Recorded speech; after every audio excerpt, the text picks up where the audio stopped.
Unit 8. The Last Leaf. 8A. A reading. Pre-reading. 1. In what season of the year do leaves fall in your country? 2. How do you feel when you see leaves falling to the ground? Does it affect you in any way?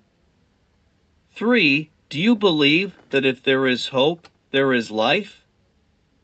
Why? 4. Tick what you think the story is about.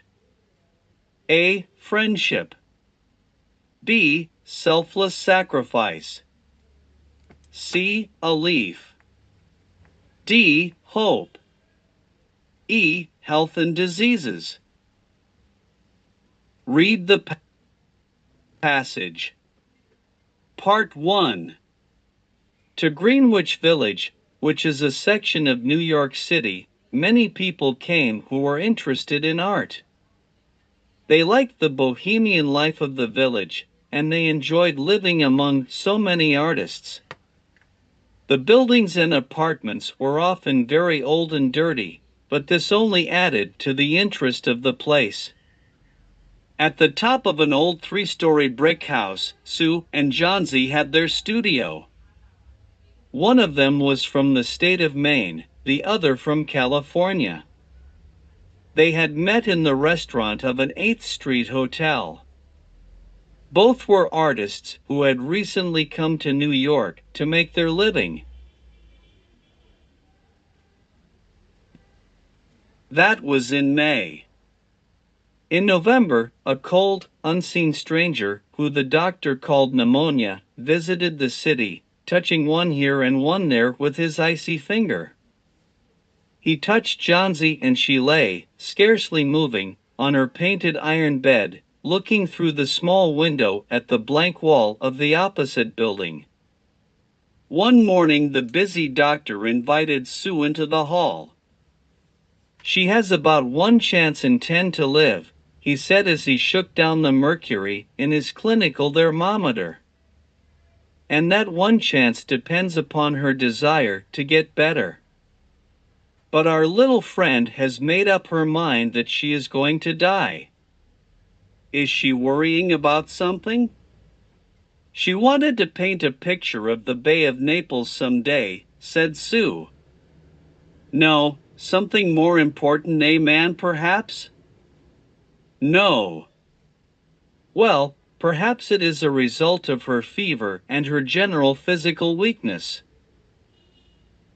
But when a patient begins to feel sure that she is going to die, then I subtract 50% from the power of medicines. If you can succeed in making her interested in something, in asking, for instance, about the latest styles in women's clothes, then I can promise you 1 to 5 chance for her instead of 1 to 10. After the doctor had gone, Sue went into her own room and cried. Later, trying not to show her sadness, she went into Johnsy's room, whistling. Johnsy lay under the bedclothes, with her face towards the window. Sue stopped whistling, thinking Johnsy was asleep. But soon Sue heard a low sound, several times repeated. Sue went quickly to the bedside. Johnsy's eyes were wide open. She was looking out of the window, counting backwards. 12, she said, and a little later, 11, and then 10 and 9, and then 8.7. Part 2. Sue looked out of the window. What was Johnsy counting? There was only gray backyard and the blank wall of the opposite house. An old vine, dead at the roots, climbed halfway up the wall.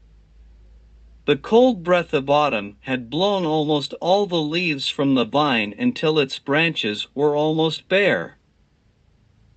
"What is it, dear?" asked Sue. 6, said Johnsy very quietly. "They are falling faster now." 3 days ago there were almost 100. It makes my head ache to count them. But now it's easy. There goes another one. There was only 5 left now. 5 what, dear? Tell me, said Sue. Leaves. The leaves of that vine. When the last leaf of that vine falls, I must go too. I've known that for 3 days. Didn't the doctor tell you? The doctor didn't say such thing. That is pure foolishness, said Sue. What connection have those old leaves with your getting well? And you used to love that old vine so much. Please don't be silly. The doctor told me this morning that your chances of getting well soon were excellent. Now try to take some of your soup and let me get back to work so that I can make money to buy some good port wine. There's no use buying any more wine, said Johnsy, keeping her eyes fixed on the blank wall of the opposite. There goes another leaf. That leaves just 4. I want to see the last one fall before it gets dark. Then I'll go too. Johnsy, dear, said Sue, bending over her, will you promise me to keep your eyes closed and not look out of the window until I have finished working? I must deliver these drawings tomorrow. I need the light, otherwise I would pull down the curtain. Can't you draw in your room? Said Johnsy coldly. I'd rather stay here with you, said Sue. Besides, I don't want you to keep looking at those silly leaves. Tell me as soon as you have finished, said Johnsy, closing her eyes and lying white and still. Because I want to see the last leaf fall. I'm tired of waiting. I'm tired of thinking. Try to sleep, said Sue a little later. I must go downstairs for a minute to get Mr. Behrman, who was going to sit as my model. But I will be right back. And don't move, and also please promise me not to look out of the window. Old Mr. Behrman was a painter who lived on the first floor beneath them. He was more than 60 years old. Behrman was a failure in art. He had always wanted to paint a masterpiece, but he had never yet begun to paint it. For many years he had painted nothing, except now and then something in the line of commercial or advertising work. He earned a little money by serving as a model for those young artists who could not pay the price for regular models. He drank much whiskey, and when he was drunk always talked about the great masterpiece he was going to paint. He was a fierce, intense little man who considered himself as a watchdog and protector for the 2 young artists living above him, of whom he was very fond. Part 3. Sue found Behrman in his poorly lighted studio. In one corner of the room stood a blank canvas which had been waiting for 25 years to receive the first line of the promised masterpiece. Sue told him of the strange idea which Johnsy had concerning the last leaf, and Sue said that she feared that Johnsy would really die when the last leaf fell. Old Behrman shouted, "Are there people in the world who are foolish enough to die simply because leaves fall from an old vine? I have never heard of such a thing. Why do you permit such silly ideas to come into her mind?" "Oh, that poor little Miss Johnsy. She is very ill and very weak," explained Sue, "and the fever has left her mind full of strange ideas." Johnsy was sleeping when they both went upstairs. Sue pulled down the curtain and motioned to Behrman to go into the other room. There they looked out of the window fearfully at the vine. Then they looked at each other for a moment without speaking. A cold rain was falling, mixed with snow. Behrman took a seat and prepared himself to pose for Sue as a model. When Sue woke up the next morning, she found Johnsy with dull, wide-open eyes, looking at the window. "Put up the curtain." "I want to see," Johnsy said quietly.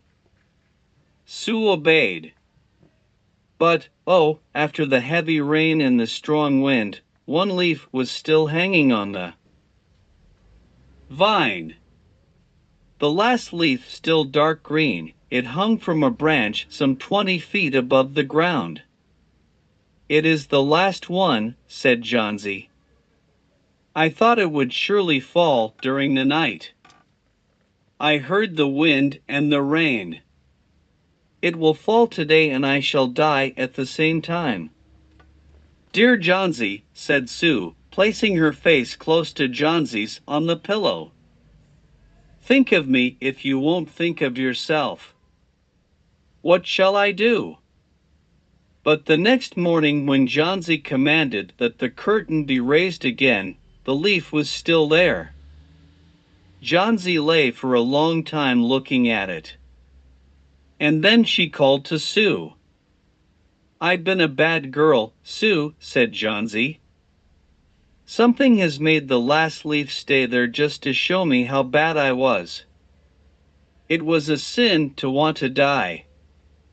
You may bring me a little soup now, and then put some pillows behind me, and I will sit up and watch you cook." An hour later, Johnsy said, "Sue, someday I want to paint a picture of the Bay of Naples." The doctor came in the afternoon. "You are doing fine," he said, taking Johnsy's thin hand in his. "In another week or so you will be perfectly well. And now I must go to see another patient downstairs. His name is Behrman. He is some kind of artist. I believe pneumonia, too. He is an old, weak man, and the attack is very severe. There is no hope for him, but I am sending him to the hospital in order to make him more comfortable." The next day, Sue came to the bed where Johnsy lay. "The doctor tells me that soon you will be perfectly well again," Sue said, putting her arm around Johnsy. Johnsy smiled at her happily. "Isn't it wonderful?" Sue continued. "But now I have something important to tell you. Old Mr. Behrman died in the hospital this morning of pneumonia. He was sick only 2 days. They found him in his room the morning of first day helpless with pain and fever. His shoes and clothing were completely wet and icy cold. They couldn't figure out where he had been on such a terrible night. And then they found a lantern, still lighted, a ladder, and some other thing which showed that, during the wind and the rain, he had climbed up and painted a green leaf on the wall of the house opposite. Didn't you think it was strange that leaf never moved when the wind blew? Ah, darling, it was Behrman's real masterpiece. He painted it there the night the last leaf fell.